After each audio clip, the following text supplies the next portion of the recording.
Okay.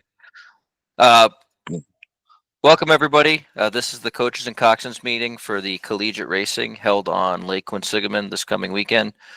Saturday, April 12th, is host schools Holy Cross and WPI.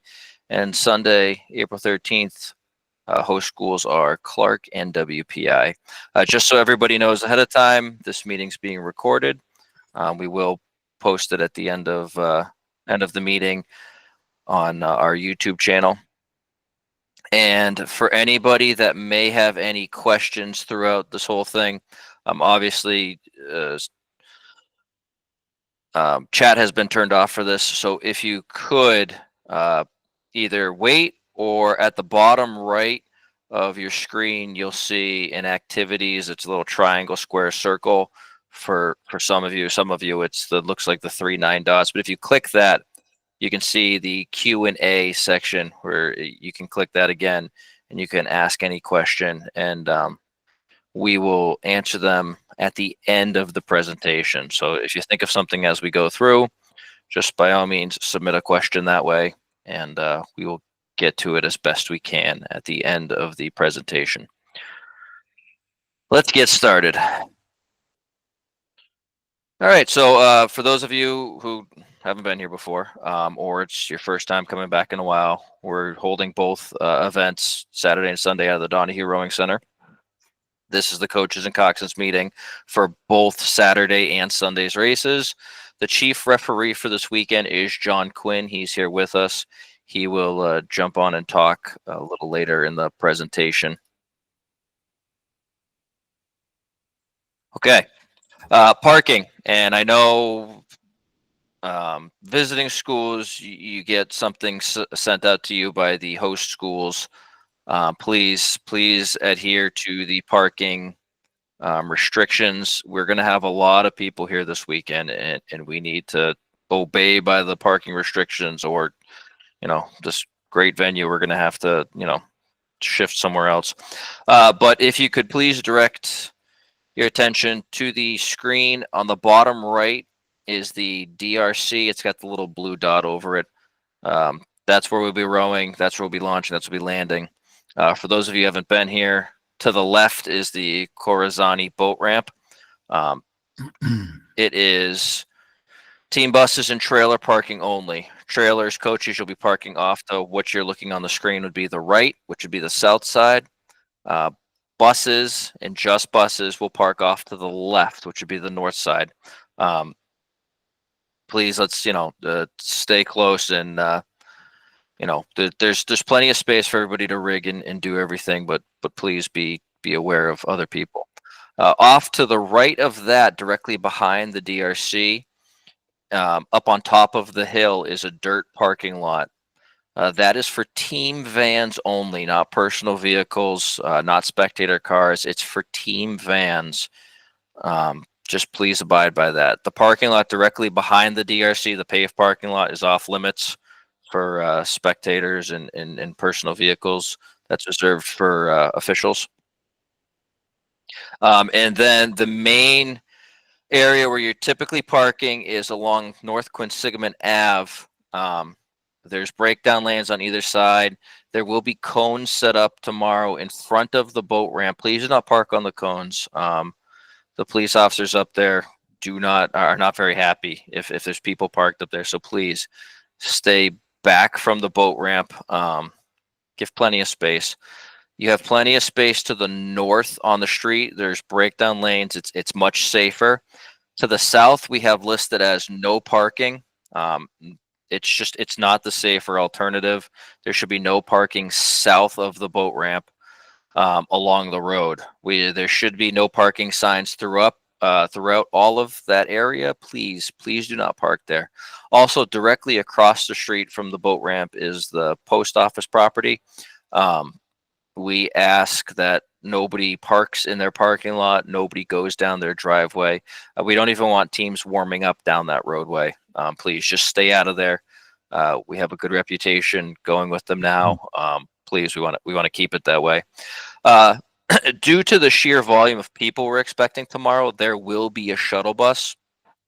So if you look at your schedule and you're not till a later race, 10 o'clock and beyond, you might want to think about the second option of parking, where we have a separate lot at the Shrewsbury High School.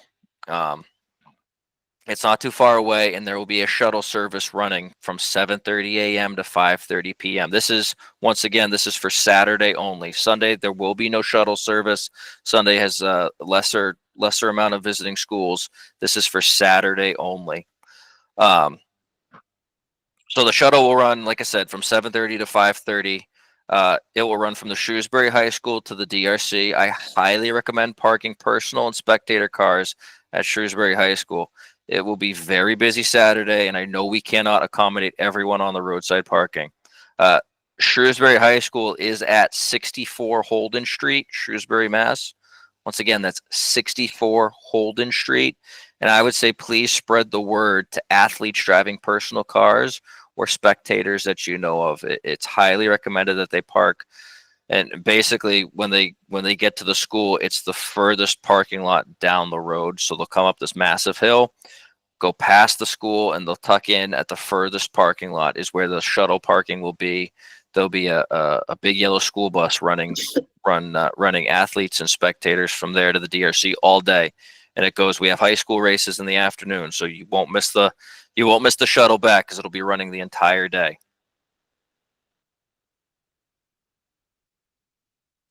Okay.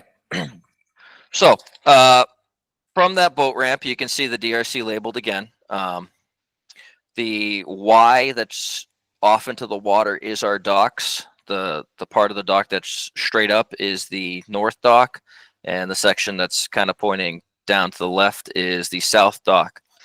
Everybody will be launching off that north dock, and once you launch, you have two options. You can either go straight up to the starting cove, or as most teams do, you can go diagonally across the race course to take the longer warm-up route. Just please, if you take that diagonal route, make sure it's diagonal, not straight across. There's a red circle on the screen that says "Stay away shallow." That's the pump house area. It is shallow. If you were to go straight across, you could lose a skeg. Please just go diagonally across. Make sure you're clear of all the buoys. Once you're across, you're going to go south down the Worcester shore. So if you look at this diagram, to the left-hand side is Worcester. To the right-hand side where the DRC is and where you're launching from is Shrewsbury.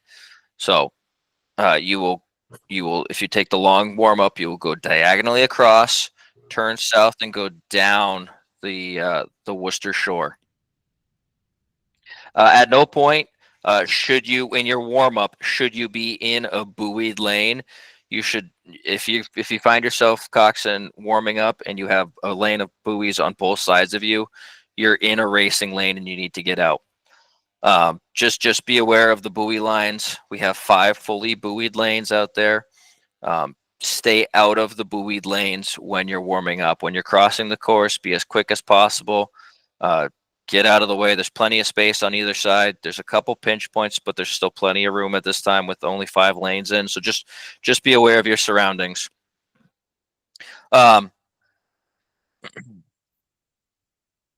So once again, don't practice in any lanes. Give the buoy lines plenty of space as to not interfere in someone else's race. If you choose to warm up traveling south, you may go as far as the Route 9 bridge. It's a big blue arch bridge, but at no time should you go past it or under it. You would also, if you go all the way down, you'd be going past the finish.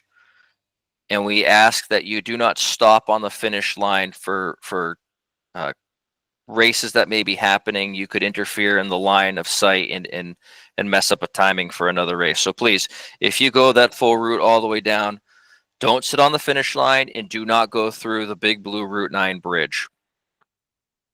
On your way back up to the start, no matter what, everybody, as you're going back up, please, there's no pressure past the DRC. It's a little constricted with crews launching and landing. Please, there's no pressure going past the DRC.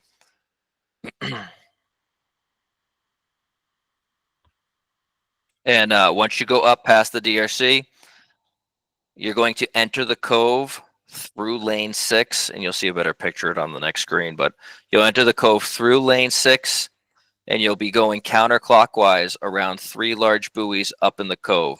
So past the DRC, and for those of you who haven't been here before, the giveaway of the start is there's a large bridge that we start the races underneath. It's the 290 bridge. You will go under that bridge in lane 6, and you will go counterclockwise around the buoys. And I just want to point out the do not enter cove off to the right of the screen that you see. There's not an actual buoy line out there, but the cove goes pretty far back.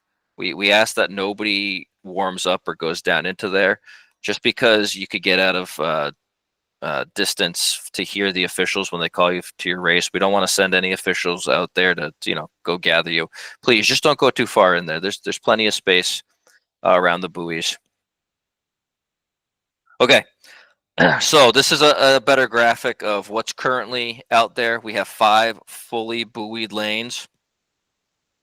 The green arrows are going to be your path going into the cove. So past the DRC, it opens up, and then it closes right before the start in the bridge. Keep your eye on if there's a race on the line. If there is any boats lining up on the stake boats, do not enter the cove. If there's any race about to go off, please just stay where you are and wait for it to go past, and then you can go up. You're basically going to go alongside the fully buoyed side of 5, and in between there's a pier right on the bridge. That's how you're going to enter the cove. Same thing. You're going to enter the cove, and you're going to go around the 3 white buoys counterclockwise. And then once you are called to your race, you will enter the course by going into lane 0. Now, lane 0 is not marked. We don't have lane 6 marked. There's no stake boat. So basically, you're just going to be coming in next to the stake boat you see and the pier you see. When you come in, please don't row too far down past the stake boats. For those of you who haven't done stake boats before, give yourself space to maneuver and be safe, especially depending on whatever winds we may have. But the last thing your crews want to do is for you to go, say, 100 meters past and then back down the entire way. You're going to, once again, enter the course when invited by the referees through lane 0 in reverse numeric order. So 5, 4, 3, 2, 1. Once again, please don't turn too far past the stake boat. You're going to turn relatively close, 90 degrees. You're going to go down into your lane, and then you're going to turn it in and back into the stake boats. And just for a better perspective, this is the view of that 290 bridge before the cove. You can see there's a line of buoys right here. This is going to be similar to what the line of buoys for lane 6. You're going to be entering the cove through this lane. You're going to keep this pier off to your right. The pier's all the way on the right of your screen. You're not going to go on the other side of the pier. You're going to stay on the race course side of the pier. And then opposite for when you're entering the course, the pier directly on the other side of the race course over here is going to be where you're going to enter next to and then turn and spin around. And I just show this picture just because it's a little bit of a better perspective for Coxswains. Okay, and to take it from here, I'm going to turn it over to our chief referee, John Quinn, to go over any stake boat topics, the starting commands, and the U.S. rowing referee points of the races tomorrow. John? Yeah, thanks, Dad. Good evening, everyone. Apologize ahead of time for a little bit of hoarseness in my voice, but 'tis the winter cold. A couple of things. The only reasons the referees are here are safety first and fairness second. And so everything that we do is really going to be with the intention of running as safe a regatta as possible. If there's anything that you don't understand about what's said tonight, please light the light, ask the question. Don't go on the water uninformed. The referees leave the dock tomorrow morning at about 7:30, about half an hour before the race. We'll be there about an hour ahead of time. If you have any questions that haven't been answered, come approach us. We'll be on the dock. We'll be on the porch and in the dock area, wearing blue. Please ask We will not repeat the entire clinic as we're having tonight, but we don't want you to go on the water uninformed. Number one. Number two, both days of racing, we'll have 4 licensed referees both days of racing. It's an extremely experienced group both days. Tomorrow we'll have 4 of the referees are former Coxswains. On Sunday, 2 of the referees tomorrow will be former Coxswains. On Sunday, 3 of the referees are former Coxswains. So we not only have all that experience, but we also have a lot of empathy. If you get into an issue that you don't know the answer to on the water or whatever, put your hand up. There'll be someone there, I'm sure, that can answer it. As Thad said, please keep your eye on the schedule and on your race time. Give yourself time to launch and to warm up. We will not chase you. We will not chase you down to come pursue you and to give you a written invitation to join the boats in your race at the starting line. When the race prior to you leaves and is past the broken equipment zone, we'll have the first call to come down to the starting line. You must be within earshot. If you're downstream and out of earshot, if you're up in the Forbidden Cove and out of earshot, we will not come get you. You will miss your race, and that is not an appealable issue. So please work with us. Wear your wristwatch, know the race before you, know the race after you, and know approximately what time it is in proximity to that. As Thad said, when you get into the warm-up area, come up the lane 6 area. Again, if you see crews on the stake boats ready for a race, do not come through the bridge. Afford them the same silence and calm and quiet water that you would want at the start of your race. We'll stop you before you come through the race if there's a race on the line. Okay, so please don't come blasting through the bridge when there's a race on the line. Once you get in the warm-up area, counterclockwise, as Thad said, is the rule of thumb. Please don't go straight back and forth. Do a big oval, big oval. Before you start on a racing piece, have the bow person turn around and look, make sure you have a clear view ahead of you. If you're a battle-loaded Coxswains, which I'm sure many of the 4s will be, it'll be a very easy shot. But when you're in the tight warm-up area, it can be a little bit misleading sometimes, and it can be a dangerous situation. So please don't exacerbate the problem by making it worse by blindly practicing without knowing where you're going. When the race ahead of you gets the start and it goes off the race, off the line, and gets past the 100-meter mark, which is about 20 to 25 seconds from the time the red flag falls, we'll be calling you to come down for the next race. Thad said, come down high numbers first, because we load the high numbers first. You will be coming down against the bridge pier and the first stake boat on the low number side. That's the Worcester shore. As you're heading downstream, it'll be on the right-hand side, the right-hand lanes. Do not, repeat, do not attempt to come through the stake boats. Only one crew did last week, and we stopped them halfway through and made them go around. There are lines, there are buoy systems, there's lots of things out there that if you interfered with them, the LOC would not be very happy, because you could do some damage to the course. So please come down calmly, come down under control, but come down promptly. As soon as you get past the stake boats, stop. As soon as you get past the stake boats, stop. Make a left-hand turn and go across the lanes and into your racing lane. High numbers first. If you load the low numbers first, that means that everybody in the high number has to go by you, and it just creates a traffic jam. So go across the lanes in high numbers first. Again, as Thad emphasized, the most difficult thing that you can do, especially if there's any kind of inclement weather at all, is to back up the boat. It's extremely difficult in some cases for even experienced crews, let alone crews that might be the second week of racing or whatever. So we want you to be close to the stake boat when you come across. Stop in your lane, spin your boat facing the stern of the stake boat towards stern of your shell towards the stake boat, and back in the shortest distance possible. Come in slowly, slowly. The stake boat personnel have the directions that if someone comes steaming in under power, to keep their hands out of the way and just let you go. They won't catch you. They won't endanger themselves. They won't endanger their hands or anything else.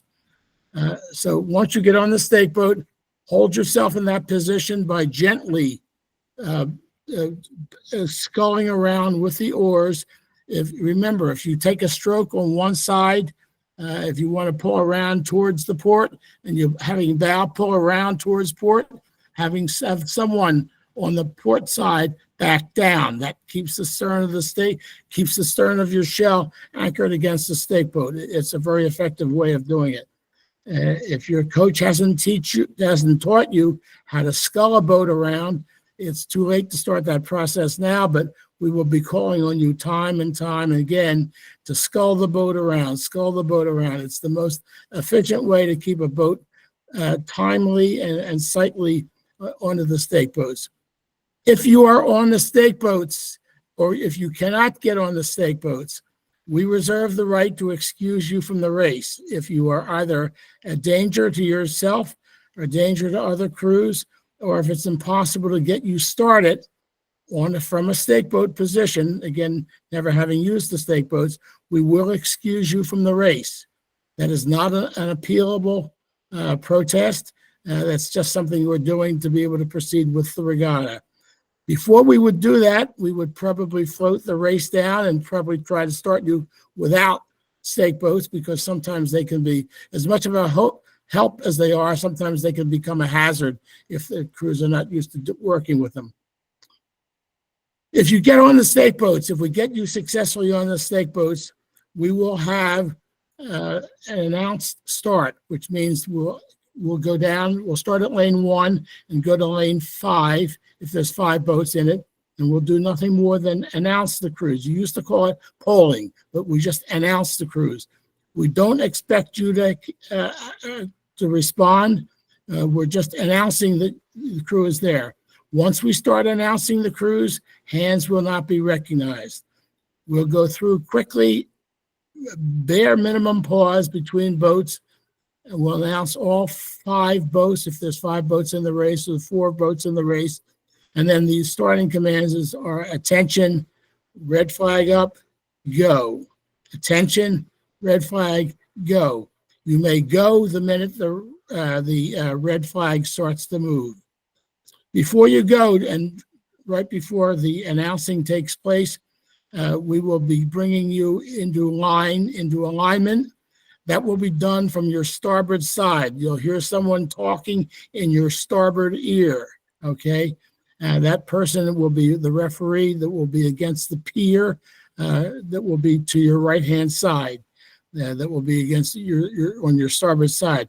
And that will be the actual referee, because the starter is going to be just the starter of the race, and that person will be the next referee. So the referee will actually come in from the side, but she or he will actually be the judge at the start / aligner for the first, for your race.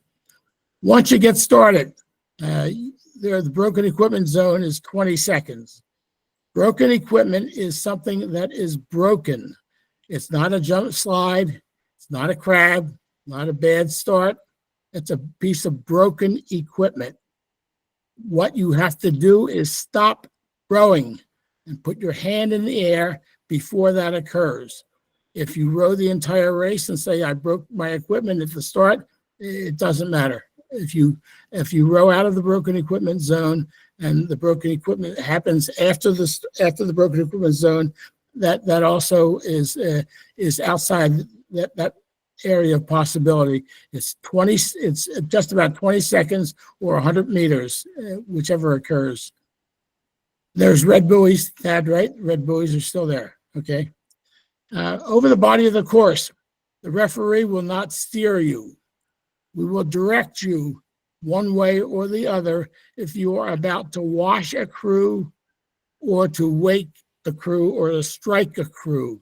Entire racing day last Saturday, we did not have to use a white flag at all. With the buoy lanes, they're perfectly straight.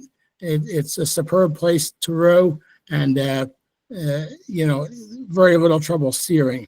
If we see that you're about, not if you're going to just leave your lane, but if you're about to strike someone or wash someone, we'll hold the white flag in the air, call the crew's name, and point the right flag in the direction we want you to head.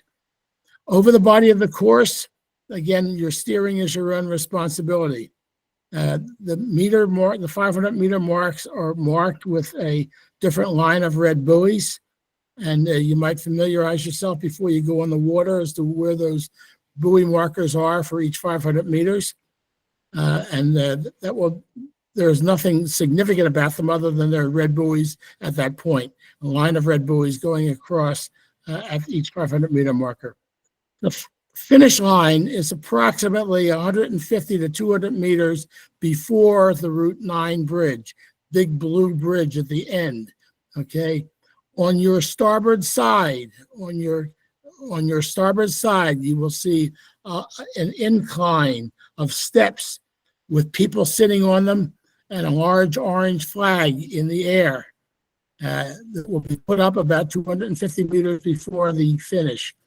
When the first crew goes across, you'll hear a noise buzzer, and the flag will drop. That will be the finish of the first crew, and we will finish that.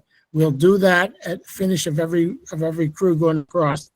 Beep, beep, beep, beep, and a drop of a red flag. At the end of the race, the referee will do nothing for probably about 8 or 10 seconds just to make sure that you're okay. If there's anything wrong in the crew, speaking mostly about someone being ill or whatever, get your hand up quickly. We are in radio communication with safety facilities. They do have safety facilities on standby, and we will come over. Our first attention will be to attend to the person who's got a problem. If you feel you're right to win the race, has been compromised, put your hand in the air before the referee shows their white flag. Call him or her over and discuss it with them. They will probably talk you through the process. If they cannot satisfy you, you do have the right to appeal. And at that point in time, you have to prepare it in writing. Give the LOC, THAD, if you would, $50 on the appeal. We'll hear it at the end of the morning's racing. If you win the appeal, if we rule in your favor, you'll get the appeal money back. If we overturn your appeal, the LOC gets to keep the $50. At that point in time, please turn your boats in towards the starboard side, in towards the port side, Shrewsbury side, and come up off the course. As Thad said, if you've got two buoys, one on either side, you're in a racing lane, get out of the racing lane, please. If you see a race coming by, stay off to the side and stop racing out of courtesy as the races go by. One final note, please keep your eye on the weather. There's not a referee that I know of, including myself, that doesn't have at least one horror story about climatic conditions and how they can affect. And in probably about 95%, they don't involve people in the water. They just involve people with hypothermic situations, causing them to really cool down very quickly, shivering, and just, it's not very pretty, and it can be dangerous. So please, if you get someone who's dressed improperly, make sure that they have the proper clothes on, not more clothes, but just the proper clothes.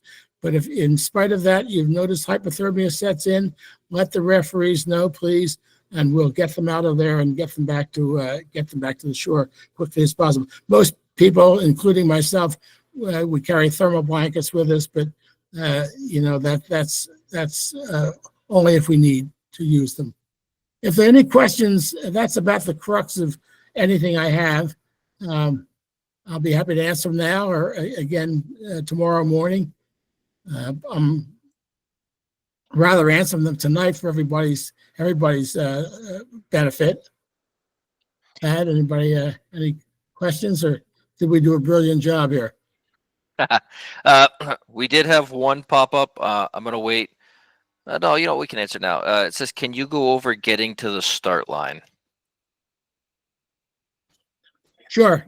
As Thad said, you launch off the North Dock, and you'll be on the Shrewsbury shore. And what you'll see is the last stake boat, the last fully buoyed line out there will be lane 5. So you'll move between the bridge pier and the stake boat. There's a small arch to the right, to the far right. We don't want you to go in the small arches yet, right, Thad? Yeah, no, not yet. No. Okay. Everything, all traffic up, all traffic down is between the big arch span. So when you're going towards the start, you move between the bridge pier on the high number side, lane 5, and the stake boat or the buoy line. And when you move down towards the starting line, you move between the bridge pier on the Worcester side and the stake boat over there. I hope I've answered your question. Yeah. There'll be a lot of people, and again, we'll try not to let you get in trouble. And again, like I said, there's a lot of former Coxswains out there. We'll be in referee launches, and we'll be as empathetic. We've been there. We've been there many, many, many times. A lot of experience, both refereeing and coxing wise. It's going to be on the water, especially on Sunday. There'll be 2 of us tomorrow that have been out there, but a lot of experience, both refereeing wise and coxing wise this weekend out there. So we'll try to help you out. Great. Thanks, John. And if any other questions pop up, like I said, the bottom right of your screen, on my screen, it looks like a triangle, square, and circle. On some other screens, I know it looks like 9 dots. It's just click it. You'll find the question and answer section. You can submit any question you want, and we'll try to answer it as best we can. And just to echo John, as I do at every CNC, if you have any questions, you don't want to ask them through the question and answer, please don't be afraid to approach John and his crew on the porch at the DRC the morning of the race. They'll do as much as they can to answer your question, to point out what you need to know, and like I said, they're always willing to answer a question. All right. Thank you, John. And yeah, just to go over return traffic, like John said, after you finish and the race has been made official, you're going to spin towards the Shrewsbury shore, which is your port side. Make sure you are all the way off the course before heading back north towards the DRC. And to echo once again what John said, watch for oncoming races and stay off the course. Stay away from the course. The buoy line is not necessarily your friend there.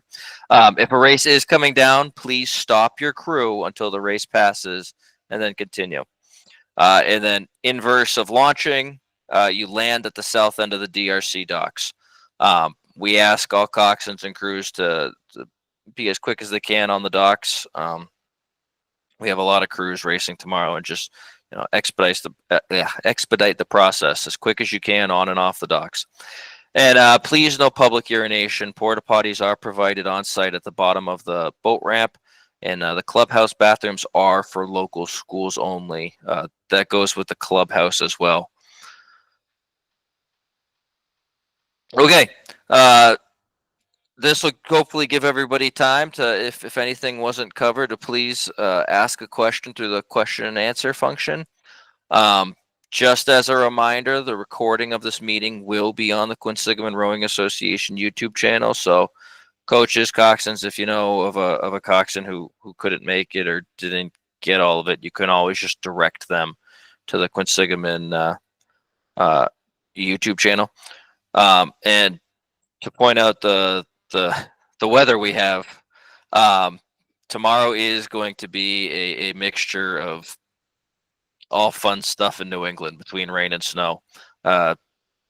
as John said, dress appropriately, dress accordingly, not too many layers, but dress in the right layers. We did just have a question come in that says, will we row in snowy conditions? John, I don't know if you want to take that one, but Yeah, I can. My favorite weather story goes back a lot of years when the Frostbite Regatta was still held on the Schuylkill, and the first race of the day was the women's 8, and we had 54 college women on the starting line. Weather got so bad we canceled not only that race, but we canceled the entire regatta and the next day's regatta. We sent about 9 or 10 of those women to the hospital from exposure. Not one of them had been in the water. It was just all ambient spray. But believe me, we will keep our eye on what's happening with the weather, and weather issues can be wind, it can be an overall weather condition as to interfere with almost anything. We don't want a repeat of what happened at Fall River last weekend when they had an incident. And above all, safety first. It's a registered regatta. There's a lot of paperwork and a lot of everything else that we have to do to document if we have an incident. And we certainly, from a safety perspective, we don't want to do anything. So we will be keeping an eye on what happens. Perfect. Thanks, John. And the next question that came in, will stake boat holders take trash bags? And I can answer that one. The stake boat holders are instructed to not take anything from the cruise. Whatever you take out on the lake, you are to bring back with you. Leave nothing with the stake boat holders. They will not accept it. Okay. All right. And I'll repeat it again. A recording of this meeting will be on the Quinsigamond Rowing Association YouTube channel. If there are no other questions, I think that's it for this evening, and looking forward to a full weekend of racing. Thank you, everybody, for attending. Thank you, John. See you in the morning.